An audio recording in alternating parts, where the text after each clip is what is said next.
सोचिए, एक बिल्कुल नया, एकदम मॉडर्न विमान, इंजीनियरिंग का एक बेहतरीन नमूना, उड़ान भरने के कुछ ही मिनटों के अंदर आसमान से गिर जाता है। ये कोई फिल्म की कहानी नहीं है, ये हकीकत है एयर इंडिया फ्लाइट 171 की।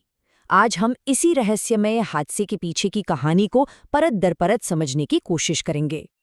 260 ये सिर्फ एक नंबर नहीं है, ये 260 जिंदगियां हैं, 260 परिवार हैं जिनकी दुनिया उस एक दिन में हमेशा के लिए बदल गई। इस हादसे का जो पैमाना था वो वाकई चौंकाने वाला है। लेकिन इस पूरी त्रासदी में एक बात ऐसी है जो इसे और भी रहस्यमयी बना देती है। 260 लोगों में से सिर्फ एक इंसान, सिर्फ एक, जिंदा बचा। कैसे? ये एक ऐसा सवाल है जिसका जवाब आज तक किसी के पास नहीं है। तो चलिए, इस पूरी गुत्थी को सुलझाने के लिए हमें थोड़ा पीछे जाना होगा, उस उड़ान के आखिरी कुछ पलों में। देखते हैं कि आखिर हुआ क्या था फ्लाइट 171 के साथ। दिन बिल्कुल आम था। एयर इंडिया की फ्लाइट 171, जो कि एक लेटेस्ट बोइंग 787 एयरक्राफ्ट था, अहमदाबाद से लंदन के लिए अपनी रूटीन उड़ान पर थी। प्लेन में बैठे किसी भी यात्री या क्रू मेंबर को अंदाजा तक नहीं था कि ये उनकी आखिरी उड़ान होने वाली है। लेकिन टेक ऑफ के बस कुछ ही मिनटों बाद कुछ ऐसा हुआ जिसकी कोई कल्पना भी नहीं कर सकता। प्लेन के दोनों ताकतवर इंजन एक के बाद एक बंद हो गए। अब वो प्लेन नहीं था, वो बस लोहे का एक बड़ा सा ग्लाइडर बन गया था जो बिना किसी पावर के तेजी से जमीन की तरफ गिर रहा था। इस एक टेक्निकल फेलियर का अंजाम बहुत ही भयानक था। अब जरा इस हादसे से हुए नुकसान के असली पैमाने को समझते हैं, जो कि सिर्फ आंकड़ों से कहीं ज्यादा है। देखिए, ये हादसा सिर्फ हवा में ही नहीं हुआ। कुल 260 मौतों में से 241 लोग तो विमान में थे, लेकिन 19 लोग वो जमीन पर थे, अपनी रोजमर्रा की जिंदगी जी रहे थे जब आसमान से मौत उन पर आ गिरे। वो विमान कभी रनवे तक पहुंच ही नहीं पाया। वो सीधा जाकर गिरा बीजे मेडिकल कॉलेज के हॉस्टल पर, जो रनवे से सिर्फ 1.8 किलोमीटर की दूरी पर था। बस एक पल में दो अलग अलग दुनियाएं एक भयानक हादसे में मिल गई। सबसे बड़ा सवाल यही था कि आखिर दो शक्तिशाली इंजन एक साथ बंद कैसे हो सकते हैं। जांच करने वालों ने मलबे के चप्पे चप्पे को छाना और फिर उन्हें एक छोटा सा लेकिन बहुत ही अहम सुराग मिला। एक ऐसा सुराग जो शायद इस पूरे रहस्य से पर्दा उठा सकता था।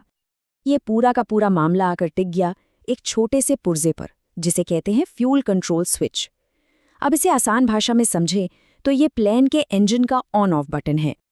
इसकी सेटिंग बहुत सिंपल है। रन पोजीशन पर इंजन को फ्यूल मिलता है और वो चलता है, और कट ऑफ पोजीशन पर फ्यूल की सप्लाई बंद हो जाती है और इंजन भी बंद हो जाता है। बिल्कुल सीधा सा हिसाब। और यहीं पर इन्वेस्टिगेटर्स को वो सच पता चला जिसने सबको हिलाकर रख दिया। पता चला कि उड़ान के बीच में, ठीक उस वक्त जब प्लेन को सबसे ज्यादा पावर चाहिए थी, दोनों इंजनों के फ्यूल कंट्रोल स्विच रन से कट ऑफ के पोजीशन पर चले गए थे। मतलब किसी ने या किसी चीज ने इंजन बंद कर दिए थे। पर सवाल यह है कि ऐसा हुआ कैसे? ये अपने आप कैसे हो सकता है? क्या ये कोई भयानक टेक्निकल गड़बड़ी थी या फिर इसके पीछे कोई और ही वजह थी? यही सवाल पूरी जांच का केंद्र बन गया। तो इस बड़े सवाल का जवाब ढूंढने के लिए इन्वेस्टिगेटर्स ने 3 मेन थ्योरीज पर काम करना शुरू किया, और हर थ्योरी एक अलग ही और परेशान करने वाली कहानी बताती है। पहली संभावना, क्या विमान में कोई ऐसी छिपी हुई टेक्निकल खराबी थी जिसके बारे में किसी को पता ही नहीं था? दूसरी, क्या फ्यूल में ही कोई गड़बड़ थी, कोई मिलावट जिसने दोनों इंजनों को एक साथ चोक कर दिया? और सबसे परेशान करने वाली तीसरी संभावना, क्या ये किसी की गलती थी, एक इंसानी भूल जिसका नतीजा इतना भयानक निकला? फिलहाल ये तीनों ही वजहें जांच के दायरे में हैं। लेकिन कहानी में एक और मोड़ तब आया जब जांच पर ही सवाल उठने लगे। अब बात सिर्फ ये नहीं रह गई थी कि प्लेन के साथ क्या हुआ, बल्कि ये भी कि जांच के साथ क्या हो रहा है। कई एक्सपर्ट्स और यहाँ तक कि पायलट्स यूनियन ने भी ये सवाल पूछना शुरू कर दिया कि क्या हमें सच में पूरी कहानी बताई जा रही है? क्या ये जांच पूरी ईमानदारी और निष्पक्षता से हो रही है या कोई सच को दबाने की कोशिश कर रहा है? और ये कोई छोटा मोटा आरोप नहीं है। पायलट्स यूनियन ने तो सीधे सीधे कहा है कि जो जांच रिपोर्ट तैयार की गई थी वो दबाव में बनाई गई थी। इसका सीधा सा मतलब ये हो सकता है कि जो वजह हमें बताई जा रही हैं वो शायद आधी अधूरी हों या किसी को बचाने के लिए गढ़ी गई हों। और इसी सवाल पर आकर एयर इंडिया 171 की कहानी आज भी अटकी हुई है। एक अनसुलझा सवाल कि आखिर इस हादसे का असली गुनहगार कौन था, मशीन या इंसान?